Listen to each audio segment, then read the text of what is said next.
Hey everyone, it's Andrew. So this is going to be a video reviewing and unboxing the Canon EF 50mm f-1.8 STM lens. Before you get started, if you could just hit the like and subscribe button, that'd be awesome. But really, just a little bit of background. I just got this lens. The purpose of why I got this lens was that with YouTube, creating videos, this is a heavily recommended lens for kind of doing YouTube videos and the kind of stuff that I do with my DSLR Canon 80D lens or camera. And so what I was finding was with my current kit lens, I was running into issues with the autofocus and the focal point of the lens being a little cumbersome at times. And this is supposedly going to be a step up as far as the quality of video you can obtain and the quality of portrait photos that you can obtain. And so I ended up getting it, and I want to do a video unboxing and showing you kind of the major features of it. So that's what we'll do right now. The box is pretty straightforward. It just has mainly Canon labeling. Has a picture of the actual lens on it and the actual lens naming. When you open it up, I haven't opened up this yet, but basically looks like what you get is the standard kind of warranty that Canon usually gives with all their lenses. You can go online and fill out that information, and then there's looks like an instruction booklet on the specifications of the lens. We won't go into that right now just because I'll look at that later. There's a little cardboard piece, and then within the box itself is the lens and kind of this little like plastic piece to protect it. And then the lens comes in this bubble wrap packing,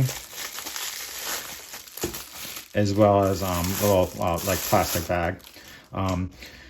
As you can tell, it comes with a lens cover on the front as well as on the back, which is pretty standard for all Canon lenses. And then it has a focusing reel on the front, as most lenses have as well. There's Canon labeling here for Canon 50mm. Here it says the focal depth or focal point, which is 0.35 meters per 1.1 feet. Okay. And then over here, as many lenses have, it has an autofocus feature as well as a manual focus. So you can switch between those whenever you're using the lens. So that's what it looks like on the side. And then on the front here, it specifies right there, it says 0.49 millimeters.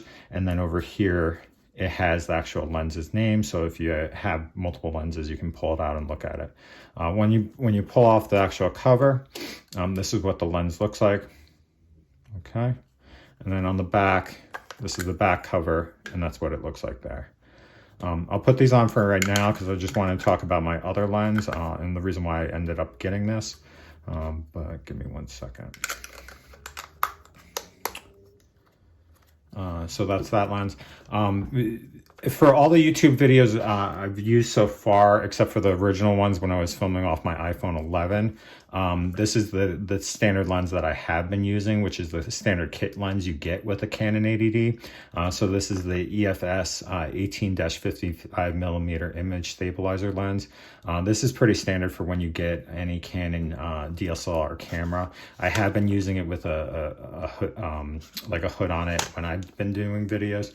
But the issue I was finding was with this type of lens, especially for YouTube videos where you're sitting inside and stuff, it's not as great for portrait or videos because the focal depth or how like the depth for the lens is a little bit further back. So you have to set the camera pretty far back, and you don't get as good image quality. Additionally, with the autofocus feature that you have with it, I was finding that depending on what I was doing in videos, sometimes the camera lens would autofocus too close or too far and images would get blurry. So when I was moving something closer to the camera or further away, the image would get blurry and I'd have to redo it. Or when I went back and like tried to edit it, I'd be like, oh gosh, I have to repeat that, or that got screwed up in the process. So this is a good like starter lens, but when I looked online, this lens is a much better quality, or should be a much better quality compared to this. So it's a step up, especially if you're a beginning YouTuber or you're using it for photos or portrait photos or things like that. So what we'll do now is we'll take the lens and throw it onto the Canon 80D. So let me just kind of disconnect this first, or uncover it first, and then we'll take off the lens covers on this one.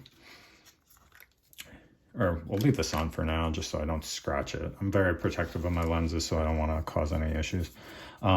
If you're not familiar with this, this is the Canon 80D, as probably all Canon cameras have. There's a red dot here and then a white dot. What you'll do is match or line up the red dot here with where it is on the actual camera, and it'll fit into place. Just make sure it's snug or flush.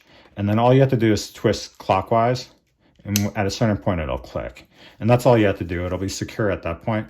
And so on the camera, when you're working with it, the focus will be here when you're in manual focus. And then if you're in autofocus, you just have to set it there and try to avoid, like, don't touch this because it'll kind of autofocus itself. As far as taking off the lens on the Canon 80D, it has a button right here where you can just press this down, and then that'll allow you to loosen it on and off. So it'll pop right back on, and then we can, or pop off, and we'll just throw it back on. Okay, so it clicks into place. If you don't hold that button down, it won't twist at all, so you won't have the lens fall or anything like that. And what I'll do try to do right now is I'll try to at least get some sort of imaging. So what we'll do is just turn this on. It should go straight to the video setting that I have, and then I'll try to put this on camera so you can see it. Maybe the lens might be a good option here. And so what we'll do is just turn it on, and we'll see how it focuses. It's really close up, and I'm taking a video within a video, so it might be a little bit difficult. So that's the autofocus functioning on its own. And we'll see how well we can get this close up. Sorry. So it's hard to tell because this is a foot away, so it's really difficult, but that's kind of the function of it. So for this, it should work pretty well for video. I'll turn that off right now and keep it covered. But that's pretty much the lens.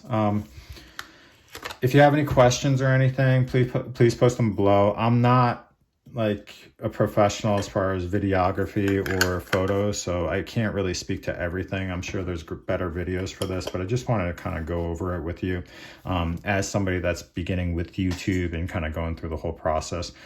We'll see how this lens works. I'll be using it from now on, so if you kind of compare this like my prior videos with this lens to this video or like these future videos, it'll be useful for comparison, so we'll see a difference, and that'll be like kind of daily test as far as the difference from one video to the next. So thanks for watching. If you have questions, post them below, and keep watching my videos, and please subscribe. Have a good night.